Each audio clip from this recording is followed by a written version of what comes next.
let's jump into the recap. And if you're new to us, we recap every episode of Critical Role for your viewing convenience, and we cut that out, host it separately on YouTube. So if you happen to find yourself on that video, thanks for checking us out. If you enjoyed the recap and are interested in listening to our full discussion of the episode, theory crafting, giving our thoughts, yada, yada, yada, that will be linked below in the description box. So check us out. But without further ado, let's recap this episode 35 of Critical Role. And we're actually recording this one before it has been released on YouTube, so the title is not out yet. Who knows? So, we pick up with the party aboard the Silver Sun airship, and they are headed to Drusar. First things first, they pop open the portable hull and get Treshy out and basically begin to interrogate him. He basically immediately tries to bribe them, essentially, saying, like, hey, don't take me to Drusar. Like, let me go somewhere else. I will pay you. And Fern is curious how much, and he says 10,000 gold.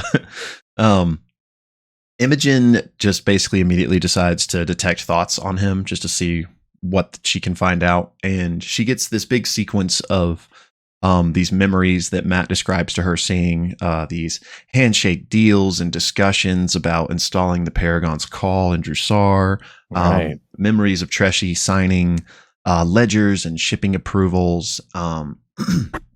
He doesn't seem to know anything about the apogee solstice, but he does. What she does pick up on is he has this deep-seated fear of the people he's been working with, like i.e. Odahan. And he was worried that she was going to basically kill him once their dealings were complete. So Imogen finishes the spell, and the party then intimidates Treshy into telling them where he would run to if not Drusar. And he's like, well, maybe the Talent Highlands, which is where Imogen is from, on Corel, or perhaps even somewhere just off continent to lay low. He then ups his offer to 13,000 gold for his bribe. The party, seems like a lot. Yeah, I mean, seems like a whole lot. That's a lot of scratch for sure. Yeah, they're not really entertaining it, but it is out there. So the party then is discussing what to do with Laudna's body, and they ultimately decide to keep her in the portable hull after Ashton cleans it up a bit. Imogen then jumps in, kind of unwraps Laudna, places her, and then searches her pockets and takes out the tracking orb that tracks the ring that they had gotten from Esteros to track Treshy with, which, if you recall, Laudna placed that on Odahan a few episodes back. On her equipment, right? Right, I think so. Yeah. So Imogen checks it to see if, perhaps Odahan is close, but the orb is dark, which, aka the ring must be out of its functioning radius. So either Odahan's not close, or perhaps she doesn't have the ring on her anymore. The party then asks Sandus for a place that they could keep Treshy while aboard the ship, and he suggests the mold storage, which is a room where they keep all the molding equipment that accrues up during travel. Do you think Matt created this on the spot, or is this like a functioning? I actually wondered that, because that was pretty clever if he did. Yeah, that just was wild. Sorry, go ahead. But so then the party is basically like, what should our next moves be? And they kind of discuss for a while, but of course, ultimately they land on, well, Laudna's the priority here. We got to figure out how to fix this. So they're like, we need to get to Esteros's, see what he's come up with. Ashton again brings up the fact that they could ask Gianna for her help, and Imogen wants to contact Delilah again. Orm brings up the fact that, hey, Delilah's dead. So what do you mean you talked to her? And Orm kind of fills the party in on what Delilah did beneath Whitestone Castle all these years ago. And Orm actually says, hey, maybe taking Laudna to Whitestone may be the key here. Maybe since that's where this all began, maybe for some reason that could help in trying to get her back here. How many years has it been, by the way? It's been, I think it was 30 years between campaign 1 and 2, and it's maybe been 10 or so. So maybe 40-ish years. Okay. Interesting. So they basically decide that for the next 4 days on this travel, they're just going to protect the ship, keep an eye on Armand, and send a bunch of messages out to try to figure out how to help Laudna. So the first message sent is to Keyleth, the voice of the Tempest, Orm's boss. They ask her for her help, and she responds and says that, hey, I have business in Vasselheim, but we can meet shortly. Pick a tree. FCG then messages Gianna Hexum, but is told to be like very careful about what they let her know, since we know her to be involved in these trashy Odahan dealings. So like, hey, just talk about the fact that we need help with the resurrection and don't give any context. So FCG asks, and Gianna's like, well, that goes against the laws of fate and is extremely difficult, but maybe. And FCG sends another message and like, well, what would it cost? Like, what would you want from us in return? And she responds that she has a few ideas, but they can discuss it over tea. The group then has a long rest, but over that long rest, Chetney is just looking at the moon and he hears a howl. He doesn't know where it's coming from, but then he quickly realizes it's himself. Like, he is inadvertently howling, and fur starts to like sprout up from his fingers, and it's just instinctual and beyond his control. But he does manage to like reel himself in and stop himself, and he realizes that the zenith is approaching. No. So that happens, and also during basically every long rest, we're told that FCG is casting Shared Dream on Imogen, a spell that Sam, I believe, created with Matt, in order to be there with her if she were to have any brutish dreams on this journey. So he's casting that every night, but we're never told that a dream happens. The next day of travel, there is a massive storm that approaches the Silver Sun, and it's with it comes a bunch of turbulence. So the crew has to prepare, the party has to prepare, but it's coming too fast. So Xandus is like, hey, everyone hold on or get below deck. And so this encounter, basically Matt calls for, hey, everyone explain to me what you're doing to try to help in this situation. We either need 4 successes. We need 4 successes before 2 failures happen. So in the essence of being brief here, Chetney, FCG, and Imogen are able all to successfully contribute, but Ashton and Fern unfortunately fail their checks. So the ship is rocked with wave after wave of this turbulent wind, and the mast actually like breaks off with the sail, goes flying. The ship begins to like spin uncontrollably, and everyone in Bell's Hells except for Ashton flies off the ship and plummets to the ground, taking some real bad rolls in this episode. By the way, just getting it out there. it was brutal. So they all take a bunch of bludgeoning damage from falling from such great height, but Ashton and the rest of the crew make it through the storm, and once they do, turn around to come find the others. The ones that fell basically are trying to group back up on the ground, but Fern notices all of a sudden that like the sand around her is rising up and she is sinking, and all of a sudden these pincers are coming out of the ground beneath her. So she mirthful leaps out of this like sand pit essentially and tries to warn everyone else that, hey, be careful, we got something going on here. Meanwhile, FCG has made his way toward Fern, and she's like, hey, wait. And all of a sudden, the ground beneath both of them now starts to cave in again. Imogen rushes over, casts Misty Step, and then casts Fly on herself and FCG so that they can both fly up out of there. Meanwhile, Orem is sprinting over and does dope Orem shit, which he swaps positions with Fern and then kicks her up like the sandbank to safety. And then with his shield is pressing it down between the pincers of the creature so that it's not eating him. Imogen, who has Fly, obviously goes and grabs Orem, gets him to safety, but the shield is stuck. And Orem is like, no, we can't leave that shield. It's like, very special to me. So Fern actually uses her Stonky's ring to telekinetically get it free. And FCG, in the meantime, has flown over to where Chetney was and is picking him up. So everyone ultimately makes it back safely into the Silver Sun, and, they make their way aboard. Chetney gets to work with the other crew in order to make repairs to the ship, and ultimately they are back on course to Drusar, and that's where we take the break for the first half. Wasn't like Imogen or Fern? Someone had like 3 hit points, like from the fall. And they're like, it was close. There was some PTSD. They're like, not again. Yeah, well, so coming back from the break, the party docks at Drusar. They immediately notice another airship. I think that was called the Herald's Breath that was also docked there, which I think was interesting that detail. There's another ship. We'll see if just a random detail or if that comes up later. Yeah. Xandis is kind of like, all right, bye. And Jenny does offer, though, hey, if you need any more revisions, just let me know. I'd be happy to come back. The party decides, okay, where's the first place we need to go? We need to go see Esteros. So they go to Esteros Manor. Windows are boarded up. It's quiet. It's dark. The door ominously kind of opens on its own. And they're kind of wondering, is Adahan already here? In fact, Imogen looks at the ring. It's dark.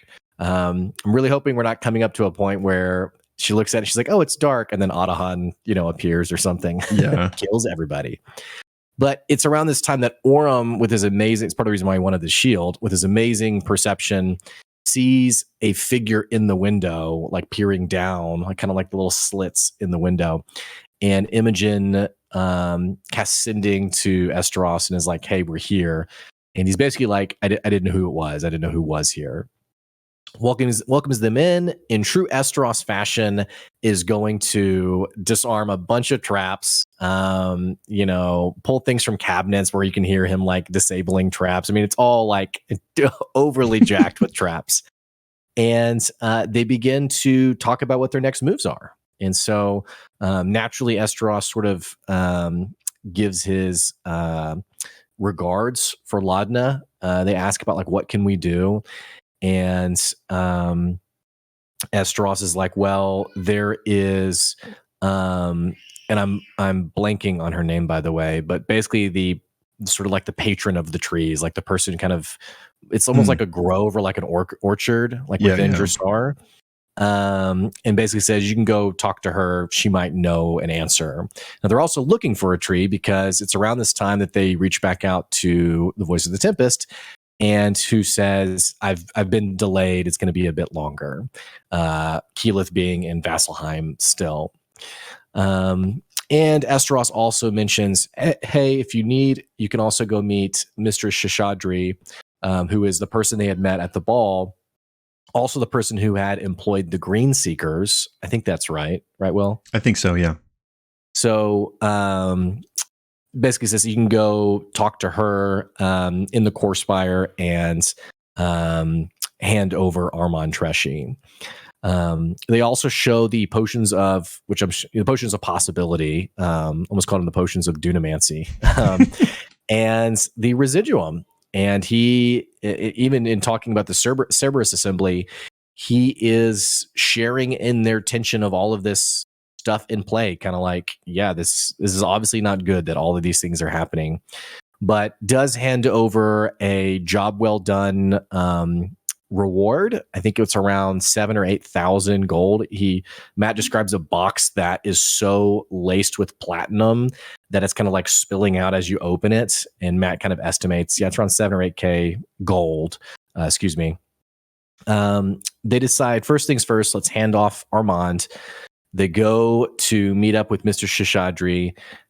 She comes out in an evening gown with some guards, and they open up the hole and show Armand. And there's sort of like this.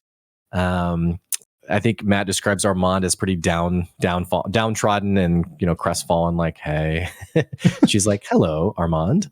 The guards take him away. And she's like, job well done. My other bounty hunters weren't, they're pretty disappointing. And it's implied that one of those is Artana Vo. We don't know who the other one is, which I thought was an interesting detail. Yeah. But she's like, all right, let's get you your reward. 2 guards come back out with this massive chest. And I think it was like 12 or 13,000 gold, like something crazy, right? Yeah. So in total, they've gotten almost 20,000 gold from coming back on this quest. So they have a ton of gold now. They also tell her like, hey, you need to know about what's happening with all this stuff. Shishadri does mention that Armand, through this whole like scheme to get the Paragon's Call involved, had brought Adahan to speak to the Shande Quorum on more than one occasion, which if you've forgotten, the Shande Quorum is like the ruling body of elites of Drusar.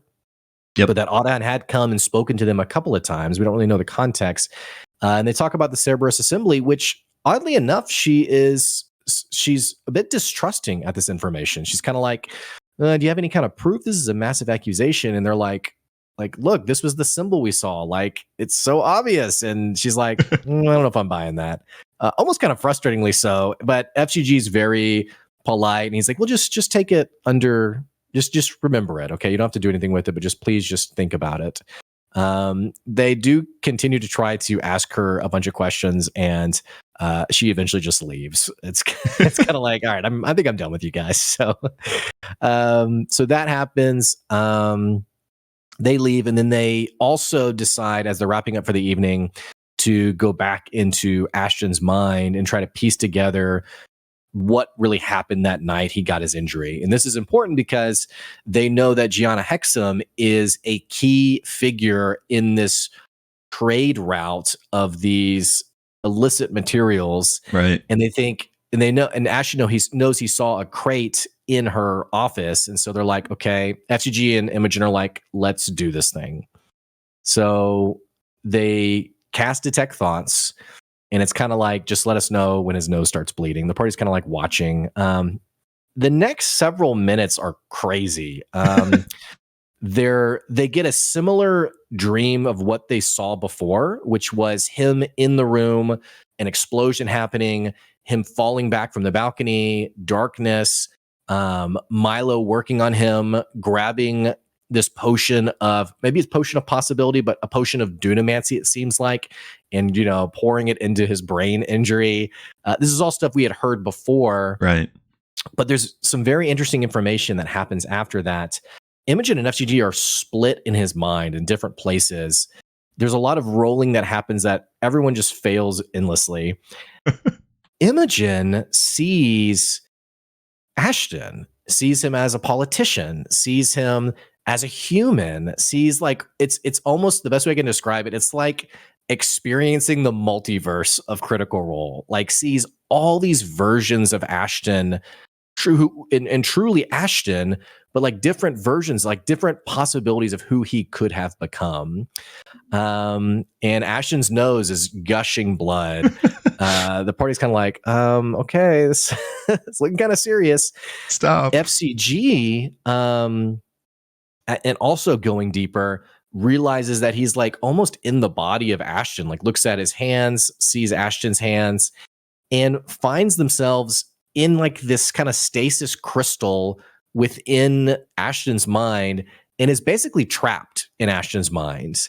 And as Ashton continues to bleed, FGG's calling out, Imogen, I'm stuck here. And they have another couple of rolls to kind of like get out. They fail. And so it's kind of like, we're screwed. We're stuck in Ashton's mind. Fern actually looks at the injury on his head that's like whirring with energy, and actually sees two tiny dark figures, which was mind-boggling. And it's kind of like, do you guys see this? All this to say, Imogen finally casts command and says, wake up, to Ashton. He fails. This is the second time they've actually done this. He succeeded the first time. He fails this time. The stasis glass shatters, and they wake up. And immediately, Ashton's kind of like, would you find anything? And Imogen's like, yeah, like I saw like every version of you. It was crazy. It was wild.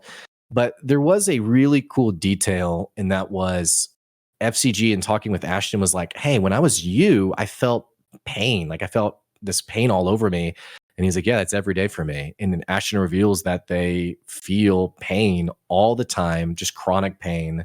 Just kind of sad. It's kind of a bummer. Yeah. Also, the party then decides, let's go make our way to this orchard in Dressar. The voice of the Tempest, they're talking to the voice of the Tempest, Keyleth, who's kind of like, where are you guys exactly? And they're like, we're in Dressar. And then once they get there, they meet this person, this patron of the grove. Manaya Ture is her name. Thank you. Manaya Ture. And they're immediately like, hey, actually, we're good. We don't need you. Portal opens. Keyleth is there. And they're like, there's kind of this funny moment of like, yeah, we're kind of adventurers. Like, this is kind of what we do. Like, as if Keyleth wouldn't know. And Keyleth's like, all right, well, let's get your friend helped. Let's get you someone who can help you. And they follow into this portal into seemingly the city of Whitestone. And that is what happened on episode 35 of Campaign 3 of Critical Role. Ooh, man. So if you're just watching our recap, click the link below to get the full reaction. We want to know what your reactions are. Will, bro, dude, this campaign in the last few episodes has gotten insane. Yeah. Like, did you ever envision them being in Whitestone?